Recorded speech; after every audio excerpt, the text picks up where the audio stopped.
ഇപ്പോൾ മികച്ച സംഗീത സംവിധായകൻ ജസ്റ്റിൻ വർഗീസ് നമുക്കൊപ്പം ചേരുന്നു. Congratulations Justin, എവിടെയാണുള്ളത്?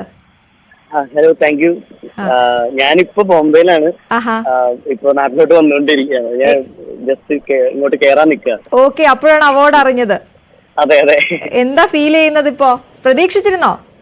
ഒരിക്കലും പ്രതീക്ഷിച്ചിട്ടൊന്നും ഉണ്ടായിരുന്നില്ല ഞാൻ. പക്ഷെ ഭയങ്കര സന്തോഷമായി. അതും ചാവേറിന് തന്നെ കിട്ടിയപ്പോ ഭയങ്കര സന്തോഷമായി. കാരണം നമ്മൾ കുറെ സമയം വർക്ക് ചെയ്തൊരു സിനിമയായിരുന്നു.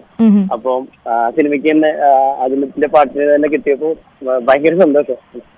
ഓക്കെ ജസ്റ്റിൻ, ഇനി ഈ വർക്ക് ചെയ്തുകൊണ്ടിരുന്ന സമയത്തുള്ള എന്തെങ്കിലുമൊക്കെ അനുഭവങ്ങൾ ഞങ്ങളുമായിട്ടൊന്ന് പങ്കുവെക്കാമോ? എന്തെങ്കിലുമൊക്കെ വെല്ലുവിളികളൊക്കെ ഉണ്ടായിരുന്നോ?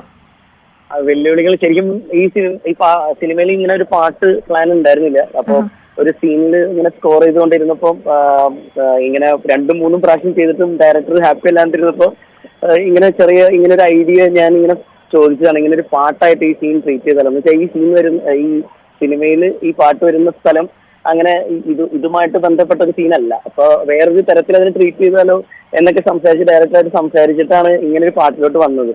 അപ്പൊ പിന്നെ ടീനു പാപ്പച്ചനാണ് ഇതിന്റെ ഡയറക്ടർ. അപ്പം നമ്മൾ ഭയങ്കര കമ്പനിയാണ്. അപ്പൊ ഇങ്ങനെ ഡിസ്കസ് ചെയ്തൊക്കെ ചെയ്യാറുണ്ട് എപ്പോഴും പല സീൻസൊക്കെ. അപ്പം ഇത് അങ്ങനെ ഈ പാട്ട് അങ്ങനെ ഒരിക്കലും ഈ സിനിമയിൽ ഉണ്ടാവാൻ സാധ്യതയില്ലാതിരുന്നൊരു പാട്ടുമാണ്. അതുപോലെ അങ്ങനെ അങ്ങനെ കോൺട്രാസ്റ്റിൽ ചെയ്തതാണ്. പക്ഷെ അത് വർക്ക്ഔട്ട് ആയി അവാർഡ് കിട്ടി ഭയങ്കര സന്തോഷമുണ്ട്. ശരി, എന്തായാലും